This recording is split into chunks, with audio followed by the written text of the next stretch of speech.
If you are a startup looking to grow in Cambridge, the Bradfield Centre offers a range of flexible membership packages which put you in control of your office and home working mix. There's a vibrant, collaborative atmosphere, on-site cafe, plenty of green outside space, and regular member social events. For more information, visit bradfieldcentre.com or call 01223 919 600. Welcome to the Cambridge Tech Podcast, talking all things technology from the heart of the UK's tech capital.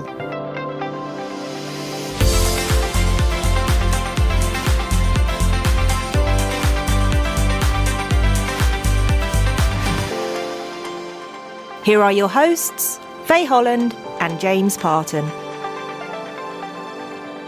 Hi, I'm Faye. And I'm James. So we've spoken a few times about Cambridge Tech Week. Today we've got a whole episode dedicated to it, which is exciting. So we've got Chris Bruce coming on from Cambridge Wireless. There couldn't have been a better time to actually start the podcast, because when you look at what's happening across Cambridge, we've got Innovate Cambridge, which is trying to pull together all the different actors in the ecosystem. And then we've got Cambridge Tech Week, which is trying to shine a spotlight on all the innovation and exciting things that are happening in the city. So hopefully the podcast is a small contribution to all of that. And I'm really excited by it. Yeah, I agree with you. I think it's good timing for everything. And also on the question of navigating the ecosystem, there is so much going on. And actually, in a few weeks, I think we're going to be doing our own little ecosystem podcast to try and help people from outside of Cambridge, but actually also within Cambridge, to work out who they can go to for help.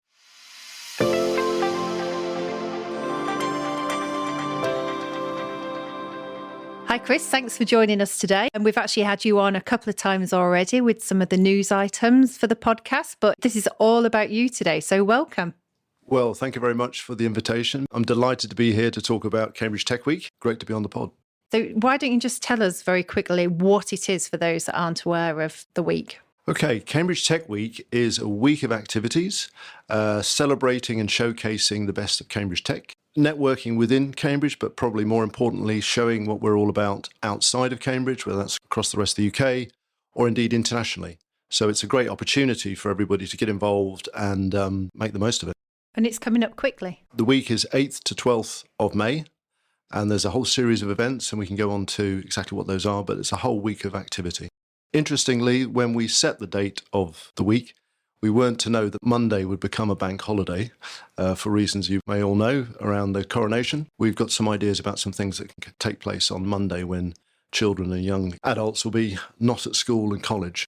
There's been London Tech Week and various other tech weeks around the country. It seems odd, actually, on reflection, that Cambridge has never had a tech week until this year. So where was the genesis of the idea, and how does it differ from the other kind of tech weeks that are happening around the country? I think it's been discussed and thought about and mooted for a while, but there is one, and Cambridge has some unique aspects that it can bring to the table. We're not trying to compete with London or Birmingham or anywhere else. It's got unique aspects to bring to the party. Not being based in Cambridge myself, I can see that there's all sorts of hidden gems that are lying within the community, the ecosystem, the research, the tech companies that just don't get out, just don't get known about outside of Cambridge. Why? Well, it's an opportunity to expose those. And we feel that this can be a complement to things like London Tech Week. And there are things that we will focus on that Cambridge is, if you like, famous for. This is an opportunity to show what they are. What's the kind of the high level program for the week look like? It's a week of events. At its centre is what we call the core. So it's 3 days of events, 2 days of conference at Hinxton Hall on the Genome campus. Which, as you probably know, and your listeners will know, is a very modern conference centre with all the facilities there to hold a professional conference. That's on the Tuesday and the Wednesday, so that's the 9th and the 10th. And on the 11th, we change location, change pace, if you like, and we move to the Cambridge Union Debating Chamber, discussing some of the implications of tech as opposed to the tech itself. Who have you got on the programme? Let's talk about the first couple of days. Any highlights there?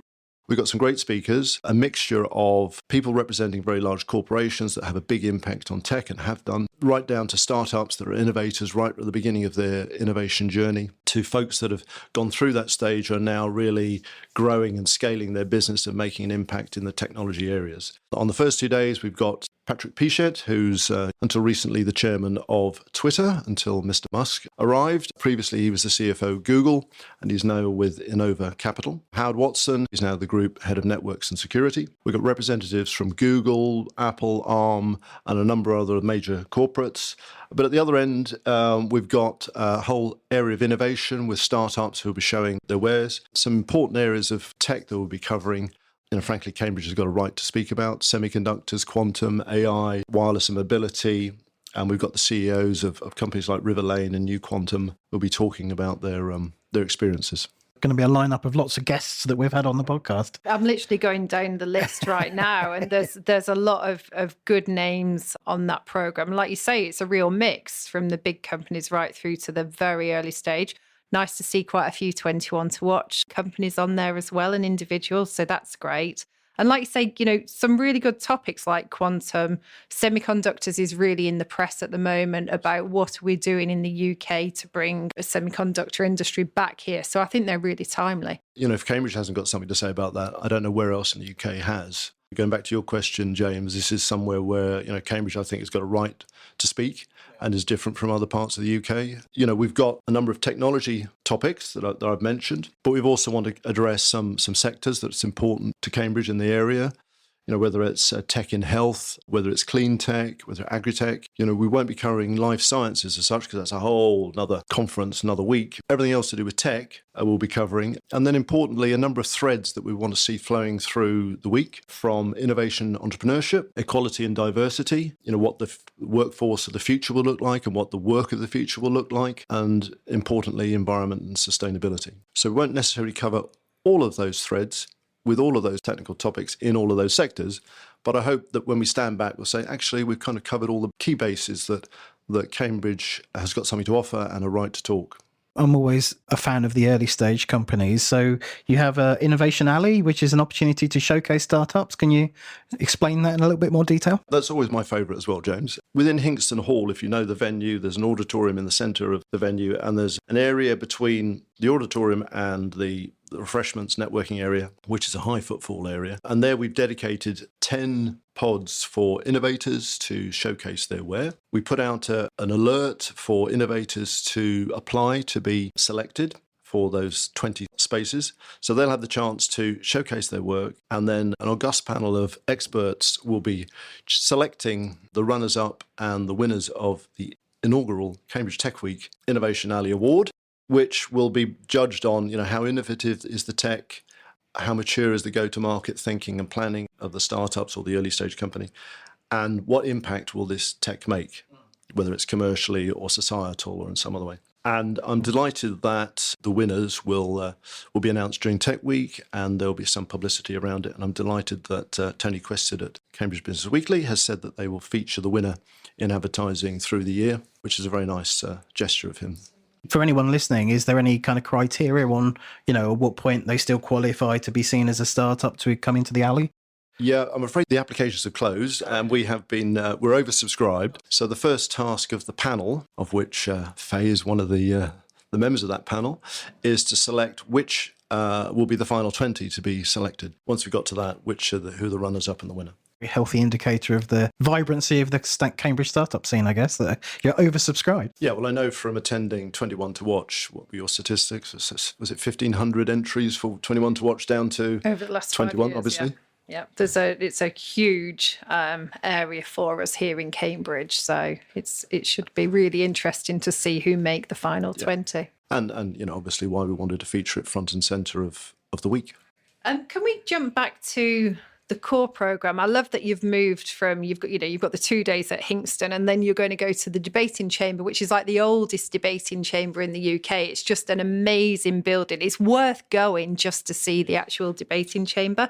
What's the plan for that? So you talked about it's going to be, what's the implications of tech, societal. Have you got any headlines on that in terms of content or speakers? Yes. So I first went to the chamber as part of my role in the steering committee here for Cambridge Tech Week.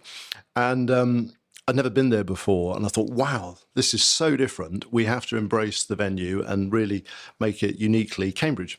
And I think that, again, back to your earlier question, will differentiate this week compared to other events.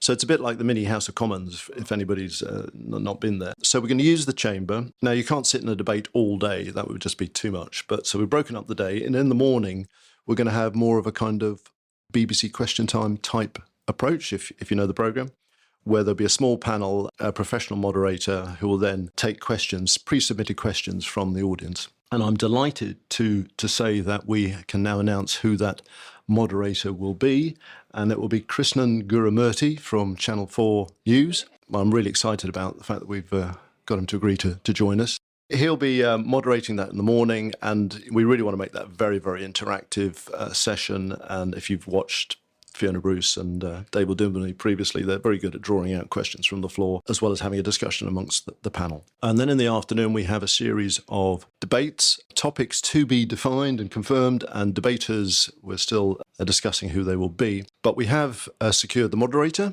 and it's a chap called Mike Butcher of TechCrunch. And again, quite a different character to Guru, but I think he will obviously be well versed on technology. And then afterwards, we literally will have everybody go through the debating routes, ayes and nays, and we'll then be able to announce, what Cambridge's view of a particular topic. Sounds great. And it's not just for Cambridge people. Obviously, we're trying to attract nationally and internationally. And internationally, absolutely.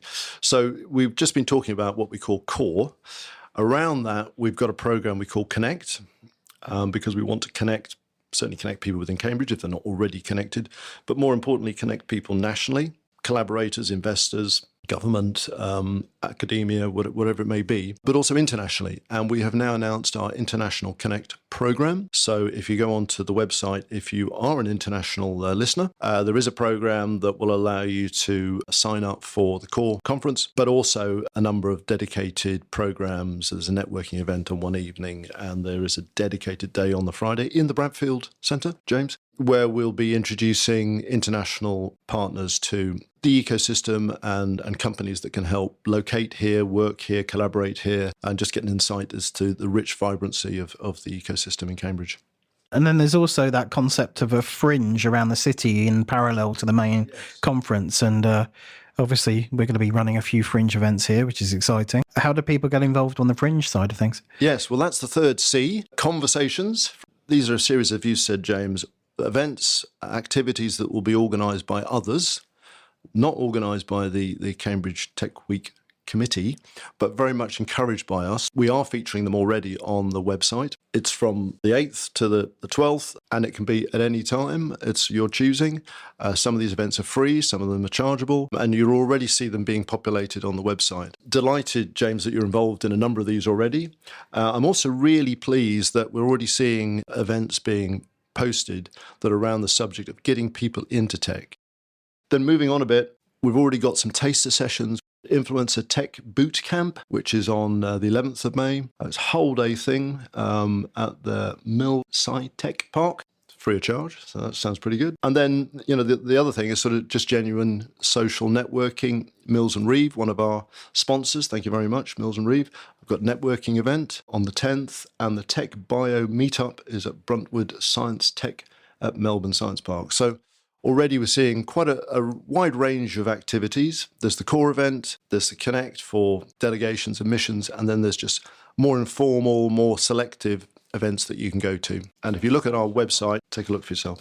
Obviously, the website has all that information. What do the packages look like, pricing to get involved in the core conference? If you look on the website, that's probably the best way to do it. You can buy a ticket per day, so you don't have to sign up for the whole week. If you're at Hingston Hall, it's £125 plus VAT per day, or it's slightly cheaper if you book for both days. The core debate is £100 plus VAT. There is a virtual option for the whole week, £50, see the whole thing being streamed, and we have a platform that will allow people to network and meet virtually, folks that are in the room or the rooms, and folks that are online or remote. It's really smart, but you can sort of list all sorts of areas of interest, and it'll sort of suggest meetups and so forth. And then there's the international package again, which covers that plus a few other things. You mentioned Mills and Reeves then as the sponsor. I take it you're looking at sponsorship as well? Yes, absolutely. Cambridge Wireless is the organiser of this event, but it's not a Cambridge Wireless event, if I could put it that way. We first came involved probably with Anne Fisher, who was a board member of Cambridge Wireless, And this is really sort of her brainchild. She thought of the idea coming back from London Tech Week, and on her way back sort of checked. No, nobody had actually got the URL for Cambridge Tech Week, so she signed it up there and then. Good for her. And if you know Anne, she's a force of nature, and she's been pushing this. If it weren't for COVID, we probably would have had it by now. But anyway, so Cambridge Wireless, we're pretty good at organising events for our own membership. So we have stepped up to be the organisers and, frankly, the financial underwriters of the event. Anybody who sees that this audience that we're getting together is something they'd like to connect with and like to help us fund the event, we'd be very pleased to speak to them. And of course, it's not just Cambridge Wireless organising this. We're very grateful for the input and the help and support we've had from the steering committee that's been formed to make sure we reach out as far as possible and get the right content. So obviously, Anne Fisher has been integral to the start of this and is still helping us a huge amount. Cambridge Enterprise, part of Cambridge University's wider group, and Caroline Hyde has been putting in tremendous effort, as has Cambridge Anne with Harriet Fear. And, of course, Soraya Jones and Bob Driver also making huge contributions. I have to say Rachel Kerr's done a fantastic job as well, but enough of us talking about Cambridge Wireless, but very much appreciate the effort and the support from the wider Cambridge steering group. Huge kudos to CW. This is such a huge undertaking in the midst of everything else that the networking organisation does. So, it seems to now it's coming on so fast and so well. It's really exciting to see. And we're also involved, aren't we, James? We talked about doing this live recording. Not sure that was a great idea, but we're going to be doing it. Right. I think everyone is just to see what we get up to be honest. But we're also doing, so we're running that one as a special fringe, but we're also going to be doing a recap of the whole week so that the people that aren't there or can't go to all the sessions, we'll try and cover most of the programme and also some of the fringe events as well, because I think they certainly sound really interesting too. Well, we very much appreciate your more than support, your active involvement, getting the word out. And it's quite interesting for CW. We're used to running our events with our membership and our audience. We kind of know what we're doing, and I wouldn't say it's like shelling peas, but it's like similar to last time, but new topics or whatever. But this is quite different because this is not a CW event per se. It's a Cambridge-wide event. So we've worked really hard to bring in others to make them feel it's their event, not ours. All the network groups, whether it's Cambridge Network, One Nucleus, Cambridge and I'm sure there's lots of others I've forgotten. We want them all involved. And frankly, we'd like you listeners to reach out to people and say, hey, what are we going to do for this? What fringe event are we going to go to? Which day are we going to go to the conference? Shall we go to the debate? We'd really, really like this to be something that everybody gets involved and gets some real value out of it. I know we'll attract lots of visitors to the city. It's an opportunity to tell them what you're about, and maybe a business opportunity, maybe a technical collaboration, maybe just a social contact. And they'll just go to the website, I guess, for more information. Yes, please. It's cambridgetechweek.co.uk. Follow us on LinkedIn or Twitter for updates to the Cambridge Tech Week news. Yeah, and hashtag is CTW23. It's already ingrained on my brain. Yeah, and obviously we'll continue to keep talking about it in the run-up to the event, and post-event we'll do that wrap-up show, as you said. Great. Thanks, Chris. Thank you very much for having me on the pod, and thanks for your great support for Cambridge Tech Week. And one last time, everybody, get involved.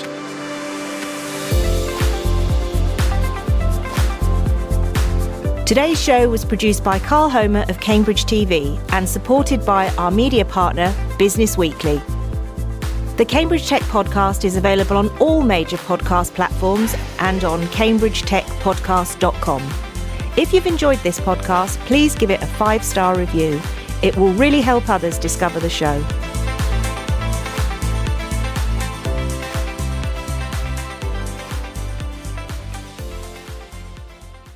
High-performance computing and AI is being used to positively transform society and the environment, from powering applications that support vaccine research to accelerating our response to climate change. KO Data develop and operate sustainable and energy-efficient data centers for advanced computing. Our scalable, state-of-the-art architecture supports the mission-critical workloads of life sciences, biotech, and AI startups in Cambridge. To find out how we can reduce your digital carbon footprint, get in touch at kodata.com/contact. KO Data, proud to sponsor the Cambridge Tech Podcast.